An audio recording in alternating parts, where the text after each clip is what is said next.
that is a magnetic quantum number. Third one is magnetic quantum number. Magnetic quantum number में हम जब देखते हैं तो बोहर मॉडल में एक डिफेक्ट आया कि it can not explain Zeeman effect. तो ज़ीमन इफ़ेक्ट ये था कि अगर स्पेक्ट्रल लाइंस को मैग्नेटिक फील्ड के दरमियान में से गुजारे जाएं तो वो मज़ीद छोटे छोटे लाइन में स्प्लिट अप हो जाते हैं। तो ये जो मैग्नेटिक क्वांटम नंबर है तो it explains the Zeeman effect. अच्छा, अब ये क्या करता है कि magnetic quantum number first of all gives number of orbitals in A subshell. एक सब शेल में कितने ऑर्बिटल्स होंगे वो हमें देगा और उसके लिए जो रिलेशन है that is equal to 2l+1। इस रिलेशन से हमें ये ऑर्बिटल देगा कि एक गिवन सब शेल में कितने ऑर्बिटल्स होंगे।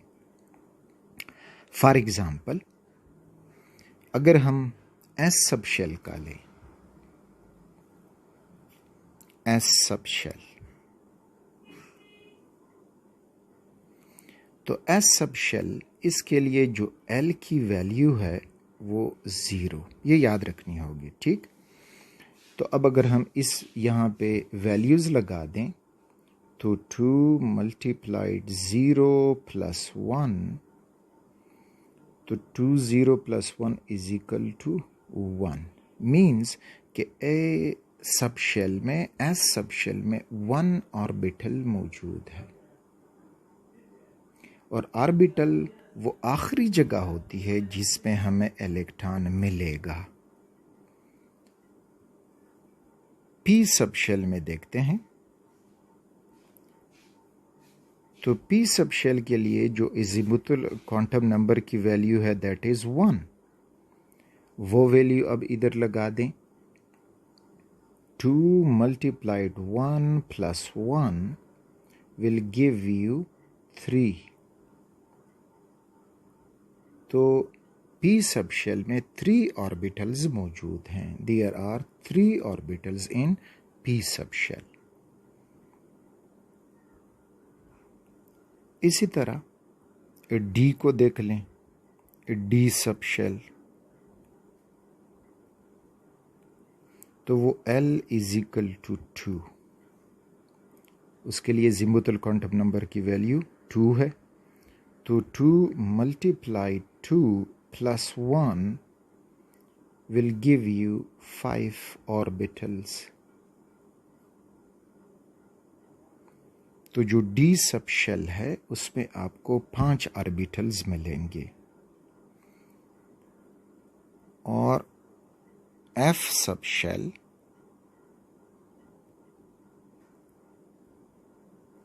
तो l = 3। तो इसमें अब फार्मूला लगाएंगे तो 2 × 3 + 1, तो 2 × 6 + 1, so you get 7 ऑर्बिटल्स।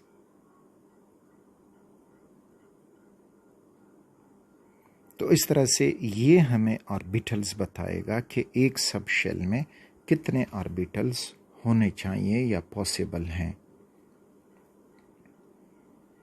अगला जो हमें ये बताएगा magnetic quantum number gives orientation of orbitals in magnetic field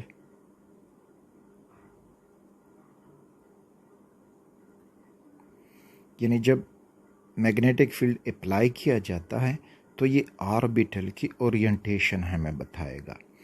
orientation होता क्या है? Orientation existence of a body in three-dimensional space, तो इसको कहते हैं ओरिएंटेशन। यानी 3 डायमेंशनल मीन एक्स एक्सिस पे है, वाई एक्सिस पे है कि जेड एक्सिस पे है, तो ये हमें ओरिएंटेशन बताता है अप्लाइड मैग्नेटिक फील्ड में। और वो ओरिएंटेशन हमें कहाँ से मिलेगा?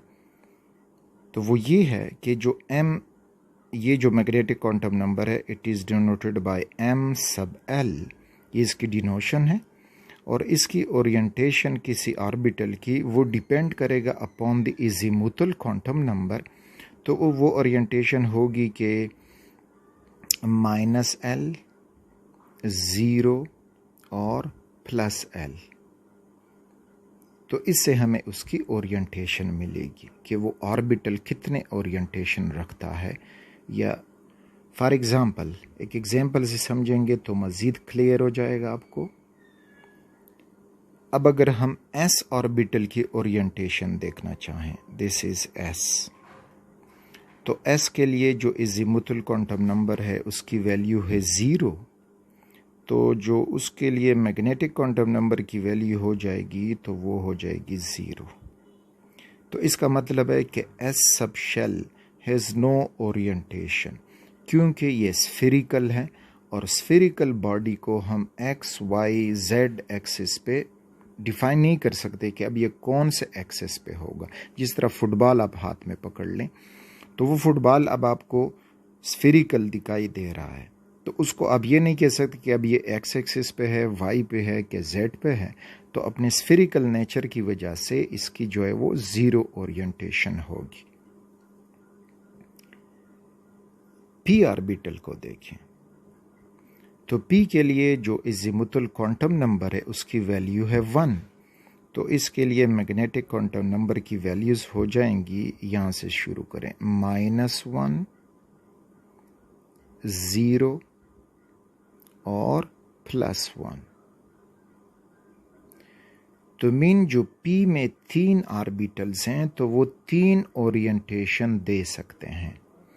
3 ओरिएंटेशन कुछ इस तरह कि ये जो -1 है ये हुआ फॉर Px, 0 बस लिया जाता है Z के लिए तो ये हुआ Pz, और +1 हुआ Py।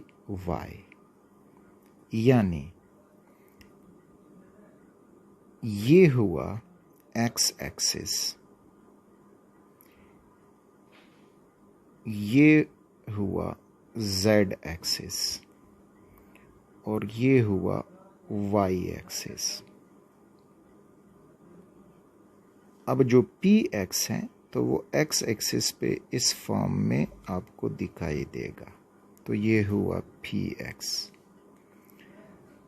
pz जो है वो z एक्सिस पे आपको यूं दिखाई देगा, इमेजिन कर सकते हैं उसको, तो ये हो जाएगा pz।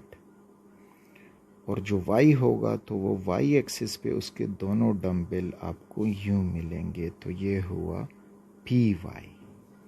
तो इस तरह से जो p ऑर्बिटल है उसके 3 ओरिएंटेशन हैं, px, py and pz। D orbital की तरफ आते हैं कि डी सबशेल में जो ऑर्बिटल्स हैं उनकी ओरिएंटेशन क्या बनेगी। तो ये हो गया डी। डी के लिए जो इज़ीमुथल क्वांटम नंबर वैल्यू है वो है 2। तो इसके लिए मैग्नेटिक क्वांटम नंबर की वैल्यूज़ हो जाएंगी -2, -1, 0, फिर +1 एंड +2। तो 1, 2, 3, 4, 5 डी सबशेल में जो 5 ऑर्बिटल हैं तो उनकी 5 ओरिएंटेशन हमें मिलेगी। तो इनको थोड़ा सा यूं याद रखें, ये जो है हुआ फॉर dz², ये dx² - y², बाकी जो हैं आपको कुछ यूं मिलेंगे, उनको यूं याद रख लो। ये हुआ dxz, dzy एंड dzy हुआ, zx हुआ, dzy, d और dxy। तो इस तरह से ये 5 ऑर्बिटल हैं और उनकी 5 ओरिएंटेशंस हैं। चूंकि ये 3 डायमेंशनल होती हैं तो यहाँ पे आपको समझना थोड़ा सा मुश्किल होगा। ये हुआ y एक्सिस, ये हुआ x एक्सिस।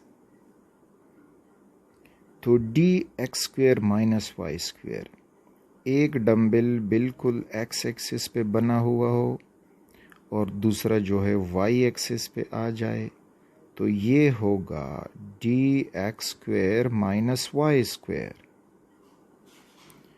फिर dz² की तरफ आए, ये हुआ z एक्सिस। और जो dz² है तो उसकी एग्जिस्टेंस हमें कुछ इस फॉर्म में मिलेगी। इधर फिर इस किस्म का एक शेप आपको मिलेगा। तो ये है dz²। अब जो ये बाकी हैं तीनों, dxz, dzy एंड dxy, तो उनकी ओरिएंटेशन आप 3 डायमेंशनल फॉर्म में इजीली समझोगे। तो अगेन अगर हम थोड़ा सा इधर ड्रॉ करें, dx, ये y एक्सिस हुआ, ये x एक्सिस हुआ। अब ये एक इधर मौजूद है लोब, दूसरा लोब यहाँ पे मौजूद है। तो ये हो जाएगा आपके पास, ये y है, ये x है, तो ये हुआ dxy। ये 3 डायमेंशनल होती हैं। इतनी आसानी से 2 डायमेंशनल पेपर पे या यहाँ हम इनको एग्जैक्टली ड्रॉ नहीं कर सकते आज। फिर अगर हम कर दें कि ये z एक्सिस है और ये x एक्सिस है, this is x, this is z। अब यहाँ पे इसको ड्रॉ करोगे तो ये डंबल z और x के दरमियान बना और दूसरा भी z और x के दरमियान बना। तो ये हो जाएगा आपके पास dzx। जो बचता है दैट इज़ dzy। तो dzy को आप ड्रॉ करने की कोशिश करोगे तो फॉर एग्ज़ाम्पल ये y एक्सिस हुआ और ये हुआ z axis. This is y, this is z। तो अब ये आपको इस फॉर्म में मिलेगा। अब आप देख सकते हो कि सर इसमें तो हमें कोई डिफरेंस नज़र नहीं आ रहा। यस, इसमें डिफरेंस नज़र नहीं आता क्योंकि ये 3 डायमेंशनल होते हैं और 3 डायमेंशनल फॉर्म में इनको देखोगे तो फिर आपको ज़रूर इनमें डिफरेंस नज़र आएगा। अच्छा, अब जो एफ सब शेल है इसके लिए एजिमुथल क्वांटम नंबर की वैल्यू जो है दैट इज़ 3। तो इसके मैग्नेटिक क्वांटम नंबर की वैल्यूज़ हो जाएंगी -3, -2, -1, 0 और फिर +1, +2 एंड +3। तो 1 2 3 4 5 6 7। तो इसकी 7 ओरिएंटेशन है और जो मज़ीद फिर कॉम्प्लिकेटेड फॉर्म में है तो F में जो 7 ऑर्बिटल्स हैं सो दे हैव 7। छोटा